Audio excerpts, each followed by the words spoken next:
Morning. आज हम देखेंगे मांग की मूल्य लोच के निर्धारक तत्व, factors determining price elasticity of demand. मतलब कौन कौन से तत्व है जो मांग की मूल्य लोच को निर्धारित करते हैं या उसको प्रभावित करते हैं। फर्स्ट है स्थानापनों की संख्या तथा प्रकृति। ये आप इनको मतलब दो लाइन में आप याद कर लेंगे या इसको समझ लेंगे तो आपको ये बहुत आसानी से याद हो जाएगा। स्थानापन का मतलब होता है स्थानापन वस्तु ऐसी वस्तु होती है जिसको एक की जगह दूसरे को प्रयोग किया जा सकता है। जैसे सेब और केले। अब केले अगर आपको भूख लग रही हो और आप केले की जगह सेब का यूज करते हैं तो भी चलेगा, और अगर केले की जगह सेब का यूज करते हैं तब भी चलेगा। ऐसे ही चाय और कॉफ़ी है ना। तो ये क्या हो गई, स्थानापन वस्तुएं सब्स्टिट्यूट गुड्स हैं। मांग के मूल्य लोच को निर्धारित करने वाले सभी तत्वों में से एक वस्तु के लिए उपलब्ध स्थानापनों की संख्या तथा प्रकृति बहुत महत्वपूर्ण होती है। यदि एक वस्तु के लिए बहुत अधिक उसके निकट स्थानापन है तो उसकी मांग की लोच अधिक लोचदार होने की प्रवृत्ति होगी। वो क्यों होगा? क्योंकि अगर मान लो चाय की कीमत मतलब कोई भी वस्तु है उसके बहुत अधिक सब्स्टिट्यूट है और उसकी कीमत बढ़ गई है ना, तो वह और वस्तु की तुलना में क्या हो गई, महंगी। तो और दूसरी वस्तु उसकी जगह आसानी से आप यूज कर सकते हैं तो उसकी डिमांड क्या हो जाएगी, कम हो जाएगी। और यदि उसकी कीमत कम हो गई तो उसकी डिमांड अधिक हो जाएगी, क्योंकि उसको अन्य वस्तुओं की जगह भी लोग यूज करने लग जाएंगे। जो जितने अधिक किसी वस्तु के स्थानापन होंगे उतनी ही अधिक उसकी मांग की लोच होगी। ठीक है। सेकेंड पॉइंट है उपभोक्ता के बजट में एक वस्तु का महत्व।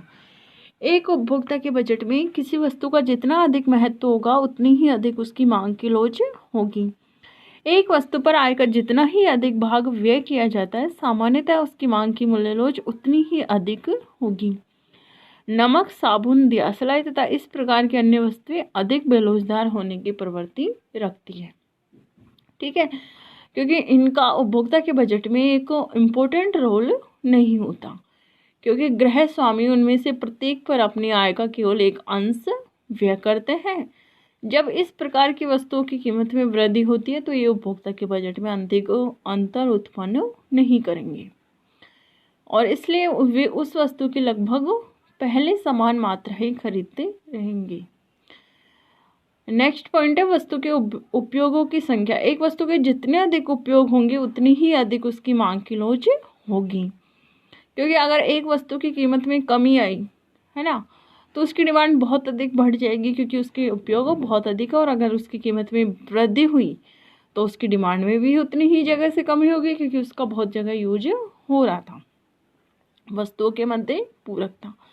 वस्तुओं के मध्य पूरकता अथवा वस्तुओं के लिए संयुक्त मांग भी मांग के मूल्य लोच को प्रभावित करती है। गृह स्वामी सामान्यतः स्वतंत्र मांग अथवा अकेले प्रयुक्त होने वाली वस्तुओं की कीमतों में परिवर्तनों की अपेक्षा उन वस्तुओं की कीमत में परिवर्तन से कम संवेदनशील होते हैं जो एक दूसरे के साथ पूरक होती हैं अथवा जो संयुक्त रूप से प्रयुक्त की जाती है।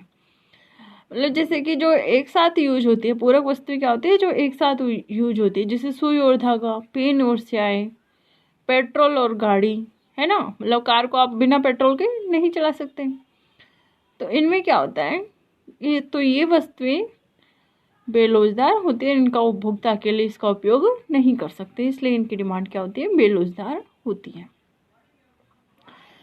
समय तथा मूल्य लोच। एक वस्तु की मूल्य लोच को समय तत्व में प्रभावित करता है। यदि अंतराल अवधि अधिक लंबी होगी तो मांग की लोचदार भी अधिक होने की प्रवृत्ति होगी, और इसलिए कि लंबे टाइम में व्यक्ति एक वस्तु की जगह दूसरी वस्तु को सब्स्टिट्यूट कर सकता है।